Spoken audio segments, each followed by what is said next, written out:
ആടുജീവിതത്തിൻ്റെ പുസ്തകം എനിക്ക് തരുന്നത് 3rd എഡിഷനാണ്, 3rd or 4th എഡിഷനാണ് ആണെന്ന് തോന്നുന്നു എനിക്ക്.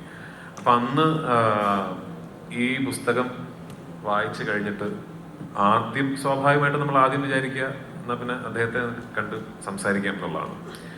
അപ്പോൾ ബ്ലെസ് ചേട്ടൻ ഓൾറെഡി അദ്ദേഹത്തെ കാണുകയും സംസാരിക്കുകയും ഒക്കെ ചെയ്ത് കഴിഞ്ഞൊരു അവസരത്തിലാണ് നമ്മൾ ഇതിനെക്കുറിച്ച് ചിന്തിക്കുന്നത്. അപ്പം അന്ന് ഞങ്ങൾ തീരുമാനിച്ചത്, അന്നേ ബ്ലെസ് ചേട്ടൻ പറഞ്ഞിരുന്നു, രാജു ഈ പുസ്തകം ഇതുപോലൊരു സിനിമയാക്കാൻ പറ്റില്ല. അത് ആ പുസ്തകം വായിച്ച് നിങ്ങൾ എല്ലാവർക്കും അറിയായിരിക്കുമല്ലോ, ഒരുപാട് കാരണങ്ങൾ കൊണ്ട്. അപ്പോൾ അതിൽ നിന്ന് ഈ ജീവിതത്തിൻ്റെ, ഈ പുസ്തകത്തിൻ്റെ, ഈ കഥയുടെ ഒരു സിനിമാറ്റിക് നെറേറ്റീവ് ക്രിയേറ്റ് ചെയ്യുക എന്നുള്ളതാണ് ബ്ലെസ്സി എന്ന ഫിലിം മേക്കറിൻ്റെ ഉത്തരവാദിത്വം. അത് ക്രിയേറ്റ് ചെയ്ത് കഴിയുമ്പോൾ അതിലുള്ളൊരു നജീബ് ഉണ്ടാവും, നമുക്ക് ആ നജീബിനെ കുറിച്ച് ചിന്തിക്കാം എന്ന് പറഞ്ഞു.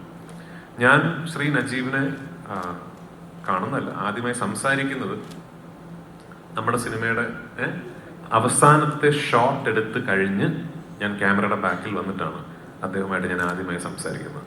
ആടുജീവിതത്തിൻ്റെ ഏറ്റവും ലാസ്റ്റ് ഷോട്ട് എടുത്ത് അവസാനം ഫിലിം പാക്കപ്പ് എന്ന് പറഞ്ഞതിന് ശേഷമാണ് റിയൽ നജീബും ആദ്യമായി സംസാരിക്കുന്നത്. ആ സംസാരം, ആ കോൺവെർസേഷൻ ഞങ്ങൾ ഷൂട്ട് ചെയ്തിട്ടുണ്ട്, റിലീസ് ചെയ്യുന്നുണ്ട്. അപ്പോൾ അത് ഉടനെ റിലീസ് ചെയ്യുന്നുണ്ട്. എനിക്ക് ഏറ്റവും സന്തോഷം തോന്നിയ കാര്യങ്ങൾ, ഞാൻ ആ കോൺവെർസേഷനിൽ നിങ്ങൾ കാണാത്ത കുറച്ച് കാര്യങ്ങൾ നമ്മൾ പേഴ്സണലി സംസാരിക്കുമല്ലോ. അപ്പം അന്ന് നജീബൊക്കെ ആയിട്ട് ഞാൻ സംസാരിച്ചപ്പോൾ ഞാൻ ചോദിച്ച 1-2 ചോദ്യങ്ങളുണ്ട്. ശരിക്കും ആ സമയത്ത് ഞാനിങ്ങനെ ചെയ്തത് അതായിരുന്നോ എന്നൊക്കെ ചോദിച്ചപ്പോൾ എത്ര കാര്യങ്ങൾ അറിയോ, അയ്യോ അത് അങ്ങനെ കറക്റ്റാന്ന് എന്നോട് പറഞ്ഞത്. എനിക്ക് ഭയങ്കര സന്തോഷം തോന്നിയ കാര്യമാണ്. അപ്പോൾ അത് ഓഫ് കോഴ്സ് ബ്ലെസ്, അപ്പം എനിക്കത് എൻ്റെ ക്രെഡിറ്റ് അല്ല കേട്ടോ. അപ്പോൾ അതായത് ബ്ലെസ് ചേട്ടൻ ഇമാജിൻ ചെയ്ത നജീബ് എന്ന വ്യക്തി അദ്ദേഹത്തിന്റെ ജീവിതത്തിൽ ആ സമയത്ത് അനുഭവിച്ച യാതനകളും ആക്ച്വലി അത്രയും സിമിലർ ആയിരുന്നു എന്ന് പറയുന്നത് അത് ഫിലിം മേക്കറിന്റെ ക്രെഡിറ്റ് ആണ്. പക്ഷെ ഇത് ആക്ച്വലി വളരെ കൗതുകമുള്ളൊരു കാര്യമാണ്. എനിക്ക് എപ്പോൾ വേണമെങ്കിലും കാണാമായിരുന്നു, എപ്പോൾ വേണമെങ്കിലും സംസാരിക്കാമായിരുന്നു. ഈസിലി ആക്സസബിൾ ആണ് അദ്ദേഹം. ബെനിച്ചേട്ടൻ്റെ അടുത്ത സുഹൃത്താണ്, ബ്ലെസ് ചേട്ടൻ്റെ സുഹൃത്താണ്, ഇപ്പോൾ എനിക്ക് നന്നായിട്ട് അറിയുന്ന വ്യക്തിയാണ്. പക്ഷെ ആദ്യമായി ഞങ്ങൾ പരസ്പരം സംസാരിക്കുന്നത് ലാസ്റ്റ് ഷോട്ട് ഷൂട്ട് ചെയ്ത് കഴിഞ്ഞിട്ടാണ്. എനിക്ക് തോന്നുന്നു അതുമായി ബന്ധപ്പെട്ടുള്ള ഒരു ഇതെന്ന് പറഞ്ഞാൽ, ശരിക്കും ഒരു പുസ്തകത്തിലെ നജീബിൻ്റെ ഒരു ഫ്രെയിമിൽ നിന്നും സ്ക്രീൻ പ്ലേയിലേക്ക് എത്തുന്ന ഒരു നജീബ് ഒക്കെ, അല്ലെങ്കിൽ എഴുതി വെച്ചിരുന്ന ഡയലോഗുകൾ ഒക്കെ ഒരു ലൊക്കേഷനിലേക്ക് എത്തി ഇദ്ദേഹത്തിൻ്റെ രൂപമാറ്റങ്ങളിലേക്ക് വന്നു കഴിയുമ്പോൾ ഞങ്ങൾ അറിയാതെ മൂന്നാമത്തെ ഒരു ജനറേഷനിലേക്ക് വരികയാണ്. അതാണ് ഈ സിനിമയ്ക്കുണ്ടായ ഏറ്റവും വലിയ കെമിസ്ട്രി എന്ന് വേണമെങ്കിൽ പറയാവുന്നത്.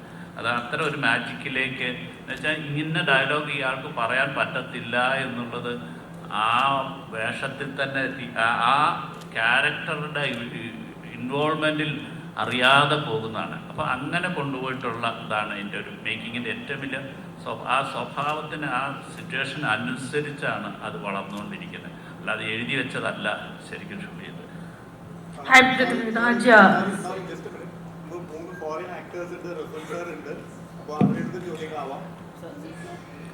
Hi Prithviraj, Sana here from India Today. Hi. Hi. How are you doing?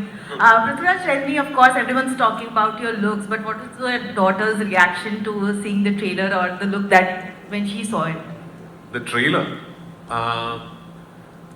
So I mean, she associates the whole film with my beard because I used to be sporting a really long beard for the longest time, and she thought it was very cool. So she keeps associating Adujeevitham with the time Dada had the beard.